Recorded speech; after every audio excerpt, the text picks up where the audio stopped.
তো নমস্কার বন্ধুরা, আজকে একটা হ্যান্ডসেট এসছে। এটা হচ্ছে রেডমি 6। তো হ্যান্ডসেটটার প্রবলেম হচ্ছে ফোন অন করলে রিকভারি মোডে যাচ্ছে। তো আমরা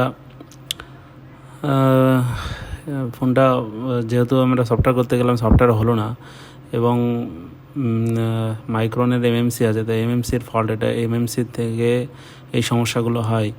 তো এমএমসিটা আমরা এখানে খুলে ইউএফআই বক্সে চেক করে দেখব যে কি অবস্থায় আছে এমএমসিটা। আপনারা দেখতে পাচ্ছেন আমরা এমএমসিটাকে খুলে নিয়ে ইউএফআই বক্সে লাগিয়ে চেক করে দেখব যে কি অবস্থায় আছে।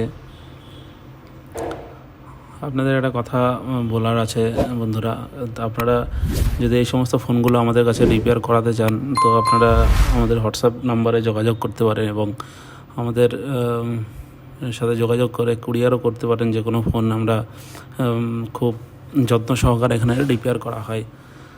আপনারা ভিডিওটা যে প্রান্ত থেকে দেখছেন, অবশ্যই ভিডিওটাতে লাইক, শেয়ার এবং কমেন্ট অবশ্যই করবেন।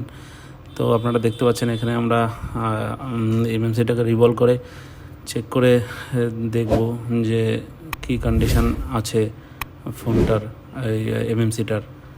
যদি এমএমসিতে যদি কোনো সিকিউরিটি ফাইল এগুলো ব্যাকআপ না থাকে, তাহলে আমরা কিভাবে সিকিউরিটি রাইট করতে হয় সব কিছুই আপনাদেরকে জানাবো এবং দেখব। আমরা এখানে ইউএফআই বক্সের মাধ্যমে এটাকে কানেক্ট করে নিচ্ছি এবং কানেক্ট করার পরে আপনাদের দেখাবো যে এটা সম্পূর্ণ ইয়েটা মানে এমএমসিটা ড্যামেজ অবস্থা আছে। আপনারা দেখতে পাচ্ছেন এখানে আমরা সমস্ত ভোল্টেজগুলো চেক করে চেঞ্জ করে দেখছি, কিন্তু এখানে কোনো রকমভাবে ডিটেক্ট করছে না। তো এখানে আমরা একটা এক্সকে হাইনিক্সের এমএমসি ব্যবহার করছি এই বোর্ডটা রান করার জন্য। তো এক্সকে হাইনিক্সের একটা থেকে তুলে এখানে EXD CXD রাইট করে তারপরে আমরা এখানে বোর্ডে পেস্টিং করে দিয়েছি অলরেডি, এবং ENG ফাইল, রেডমি 6-এর ENG ফাইলের মাধ্যমে এটাকে ফ্ল্যাশ করে অন করার চেষ্টা করে দেখব যে এটা ফোনটা অন হয় নাকি।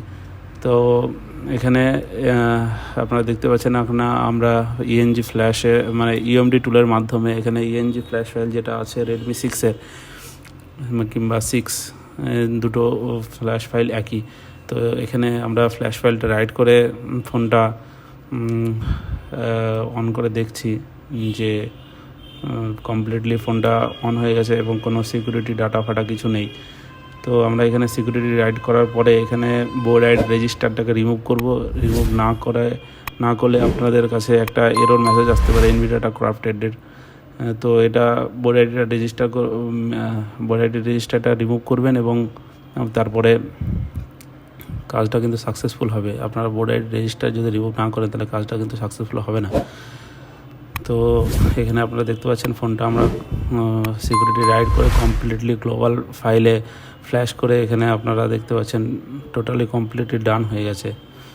তো অনেক ধন্যবাদ ভিডিওটা দেখার জন্য।